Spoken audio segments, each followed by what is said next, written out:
Tons of games release every month, but the best ones are usually the games nobody's talking about. No big marketing, no mainstream coverage, just straight up hidden gems and absolute degeneracy. So, let's grow your gaming wish list for September and see what's slipping through the cracks.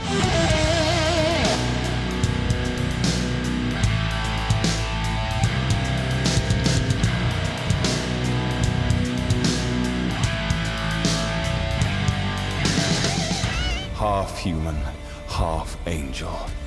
They call you sin. September starts off hard with Crimson Moon, a gothic action RPG where you're basically the world's most overqualified demon exterminator. You play as a Nephilim, a human-angel hybrid created to defend humanity. The city's been overrun by hell's worst abominations, so naturally, you grab the beefiest arsenal and set out to clean up the neighborhood. The gameplay is built around fast, brutal melee combat, supernatural abilities, character upgrades, and some pretty nasty boss fights. You can play through the campaign solo or bring a friend along for 2-player online co-op, with the difficulty scaling depending on whether you're playing alone or together. The aesthetic looks brutal, like someone took a heavy metal album cover, gothic fantasy, and a questionable amount of blood and threw it into a blender, and then threw that blender into a bigger, bloodier blender. This is a leaner experience than some of the overly bloated RPGs we've seen lately, letting you jump into the action without an endless lore dump. And the price tag is pretty lean too. At under $20, this ain't a bad way to start the month.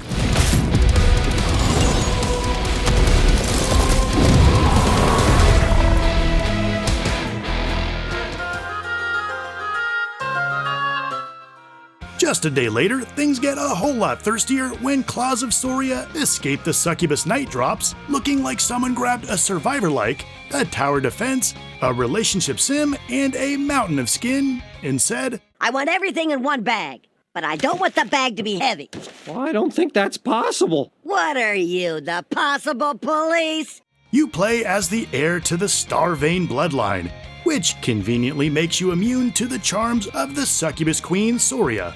Which is a good thing, because she's been turning women across the continent into succubus warriors, using something called succubus seeds, of course. So your job is to rescue these girls, build a squad, and fight your way through increasingly ridiculous waves of baddies.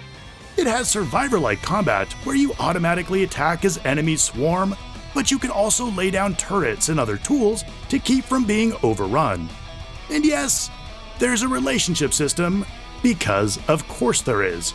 The more you fight alongside your maidens, the more your intimacy increases, eventually unlocking more personal interactions. There's a demo available right now, so you don't have to wait to see if this particular combination of survivor gameplay and succubus degeneracy is actually any good.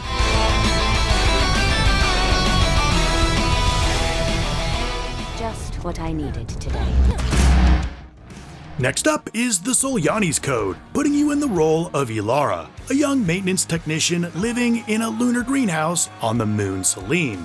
You'll explore different lunar biomes, investigate Solyani ruins and forgotten temples, solve environmental puzzles, and fight ancient threats lurking beneath the surface. Combat itself is built around dodging and active abilities, while the game throws in side quests involving settlers, researchers, and rogue robots. And underneath all of that is a sci-fi mystery about what the Solyani sealed beneath the surface. This grand adventure is being developed by a single dev, and apparently an irresponsible amount of caffeine.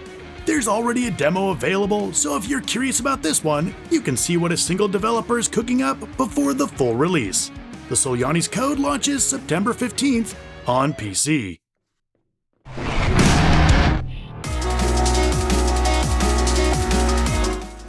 And now we're going from one lone technician dealing with ancient aliens to 4 magical girls beating the shit out of God in KERNEL Hearts.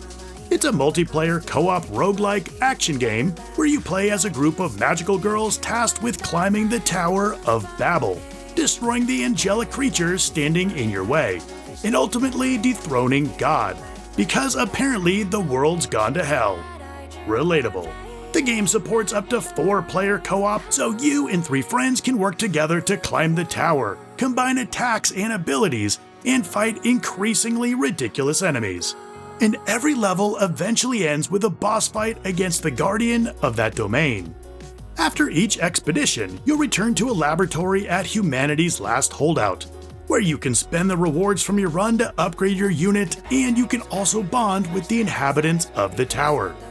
There's a demo available, so you can try the multiplayer action before the full release. And if you've got 3 friends who are willing to join you on a magical girl crusade against the forces of heaven, Kernel Hearts launches September 17th on PC.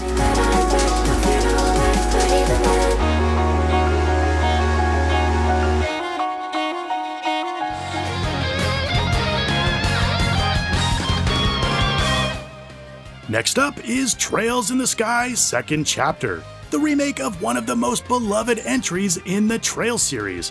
And if you played the first chapter, you already know what you're getting into. This continues the story, expanding the world, the characters, and the conflict that was introduced in the original. It's a classic turn-based RPG with a huge emphasis on character relationships, world building, side quests, and an insane amount of dialogue. Seriously, the Trails games are infamous for making even minor NPCs feel like real people, with their own lives and fleshed out storylines. So if you want a game where you can spend endless hours exploring a fictional country and getting emotionally invested in everyone you meet, you don't have to wait much longer. The remake launches September 17th on PS5, Switch, Switch 2, and PC.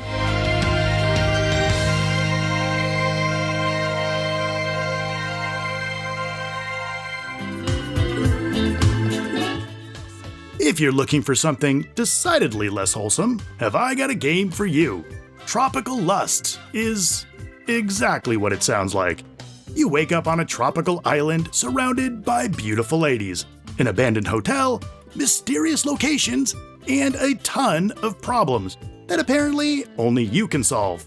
This adult first-person adventure actually gives you more to do than just clicking through dialogue and watching scenes play out. I know.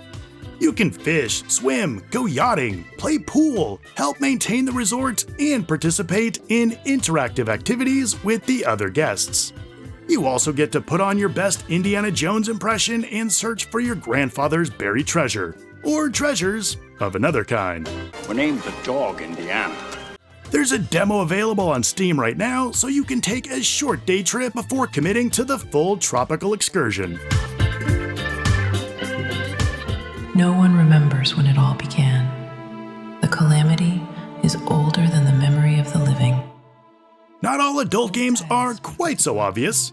Blood Bride's Witch Hunt is a dark roguelite first-person shooter where you play as a lone knight during the Festival of the Hunt, a celebration held years after the fall of the corrupted kingdoms. You hunt witches through vast procedurally generated dungeons, collect weapons and relics, and uncover the secrets behind a dark conspiracy. Using primitive pistols, rifles, shotguns, and medieval weapons, you tear through horrific enemies. Then, as you confront each witch, you're faced with a choice.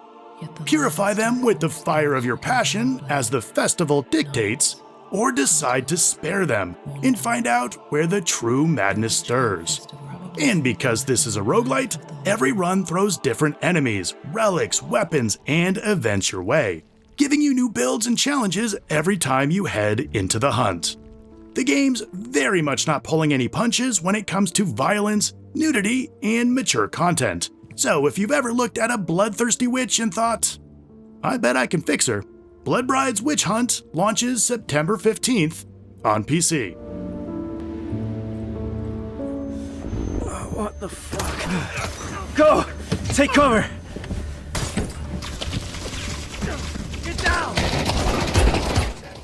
Okay, it's not every day a game has you running a DVD store by day and becoming a contract killer by night. Blackwood takes place in New York City in 2012, where you play as Anton Blackwood, an apparently ordinary DVD store owner who's also secretly working as a ruthless assassin.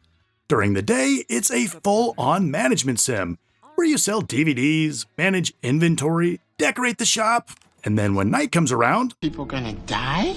the combat is built around responsive third-person gunplay, movement options like dives, rolls, and slides, and a takedown system that lets you use the environment to brutally dispatch your enemies. Hell yeah. But honestly, it's the DVD store management that has me the most curious, and how the whole game revolves around balancing your two lives. And apparently, there's even some cheeky mature content in the game as well, so you're welcome.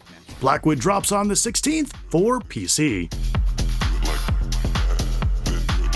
The evil dragon demon lord's reign of terror is never ending. To defeat her, you must steal her heart? Wait, what? Okay, whatever. Sometimes all you need is enough RIZZ. RIZZ Dungeon Skeleton Key to My Heart is a creature collector RPG and dating sim hybrid, where you play as a hopelessly weak adventurer whose evil dragon ex-girlfriend has stolen your stuff and you want it back. But fighting just isn't your thing. Just what is your thing? Your solution, of course, is to walk into a dungeon full of monster girls and RIZZ them up. You heard me. The successfully recruited monster girls do the fighting for you. Combat is turn-based and relationship-driven, with each monster girl bringing her own abilities and personalities to the team. Between dungeon runs, you head back to the inn where you can spend time with the individual girls, learn more about them, and increase their affection. The demo has been getting an overwhelmingly positive response on Steam, and the developers have continued adding new monster girls, moves, traps, and relationship mechanics. So there will be plenty of ways to use your RIZZ when the full game officially launches September 17th on PC. Moving on to QLIPHAH in Providence's Shadow, taking place in a post-apocalyptic Tokyo, where reality itself is falling apart. Grotesque creatures called aberrations are running around the streets, and an unlikely hero may be the city's only hope. You play as a delivery guy with mysterious powers, and a partner who's a police investigator. Together you untangle the deeper conspiracy surrounding a mysterious drug, cursed markings, and a cult that might be behind the aberrations. But the real reason this game caught my attention is its combat system. It's a turn-based RPG where you don't just wait for everyone to take their turn. Instead, the game gives you a timeline showing when enemies are going to attack and what they're planning to do, giving you all sorts of strategic options for fighting back.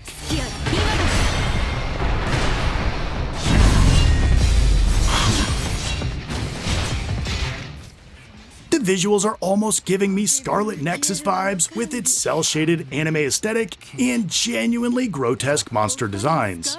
So if you're looking for an RPG with stylish anime characters, bizarre horror, and a combat system that looks stylish and unique, QLIPHAH in Providence's Shadow for PS5, Switch, and PC might be one for the wishlist.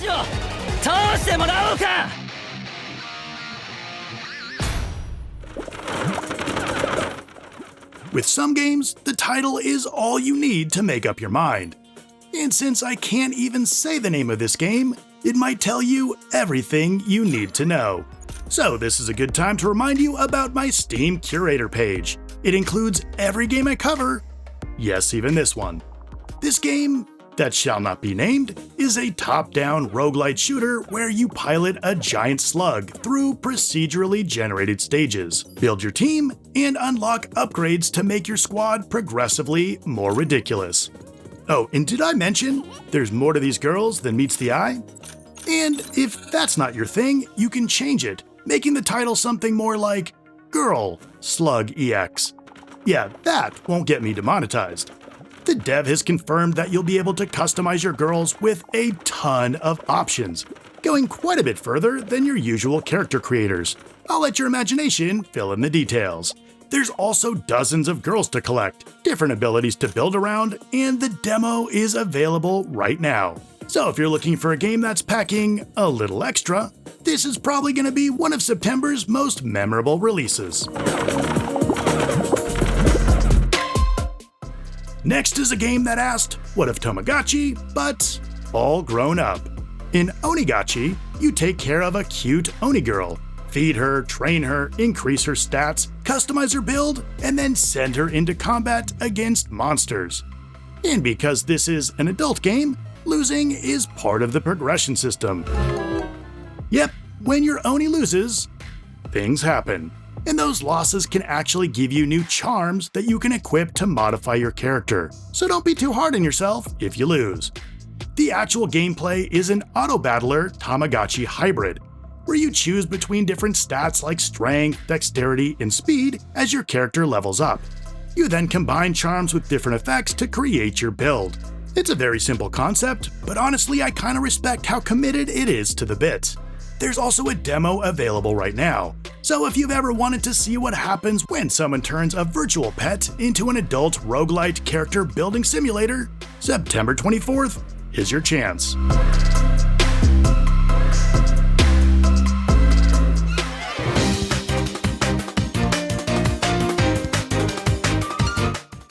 Okay, this next one combines two things that probably shouldn't work together: tower defense and adult romance. In the STARBORN Return, you play as an orphan who grew up during a brutal war and eventually joins the army, waiting for your chance to get revenge.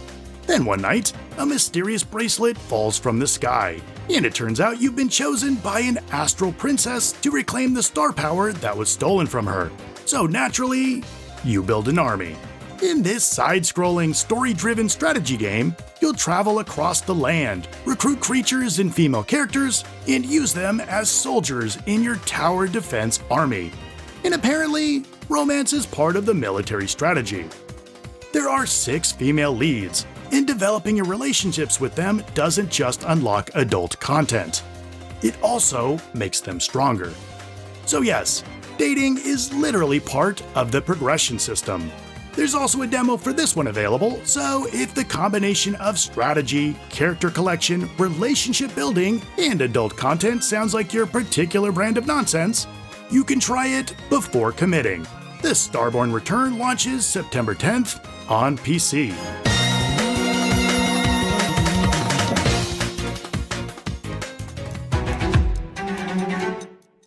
Moving on to Succubus Nightmare, a 3D erotic puzzle game where you play as Charlotte, the older of 2 stepsisters, as she tries to lead her sister out of a sprawling manor controlled by a succubus. You'll explore the environments, solve puzzles, and figure out how to escape while trying to avoid the brainwashed servants wandering around the property. And don't expect these servants to ask if you'd like a spot of tea. They're under the succubus's control, and getting caught can lead to punishment and humiliation. The gameplay looks much more like a horror-style escape scenario, with puzzles, exploration, a defined story, and a mystery to unravel, than just an excuse to show skin. Though, it does do that too. There's a demo available, so you can find out if you have what it takes to escape the nightmare. The full game drops September 11th on PC. Next are the honorable mentions. These are the bigger budget, higher profile games that I'm excited about. First up is The Blood of Dawnwalker. This is an open world action RPG from Rebel Wolves, a studio founded by former The Witcher 3 devs, so you already know why I'm hyped. You'll explore a large open world, fight with weapons and supernatural abilities, and the world continues to react to your choices and in action. The Blood of Dawnwalker officially launches September 3rd on PS5, Xbox Series, and PC. Simon, doesn't do me. Now let's completely destroy the mood because Silent Hill Townfall is coming. The recent Silent Hill franchise revival has been awesome to see, and this new entry once again moves away from the town of Silent Hill, taking place in a fictional Scottish fishing village called St. Amelia in 1996. You play as Simon Ordell, and the big hook this time is the CRTV, a retro pocket TV that Simon uses to solve puzzles, scan for signals, and detect hidden threats. Silent Hill Townfall launches September 24th on PC and PS5. just in time for spooky season.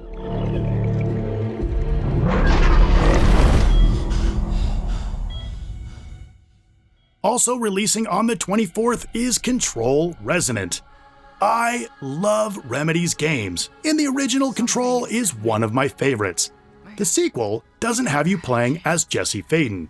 This time we're following her brother, Dylan Faden, and Dylan is apparently having a pretty weird day. Control Resonant keeps the surreal, supernatural world of the original, but puts a much greater emphasis on aggressive, close-range combat. So if you're looking for something a little more mainstream, but still insanely bizarre, Control Resonant launches September 24th on PS5, Xbox Series, and PC. Who are you today? And finally, Fire Emblem Fortune's Weave. Of course, any Fire Emblem diehards are already in, but for everyone else, these are tactical RPGs with great characters, immaculate world building, and deep stories. The big hook this time is how you can jump between the stories of the 4 main protagonists at any time, rather than forcing you to pick one route and then replay the entire game to see everybody else's story. Fire Emblem Fortune's Weave launches September 17th exclusively on Nintendo Switch 2. So say I, the Divine Sovereign. That's I. So yeah, September ain't messing around. Store management, RIZZ combat, and games that can't be named. Which of these are you adding to your wish list? And what did I miss? Let me know. And don't forget to hit like and subscribe for the best niche, indie, and fan service games. And I'll see you in the next one.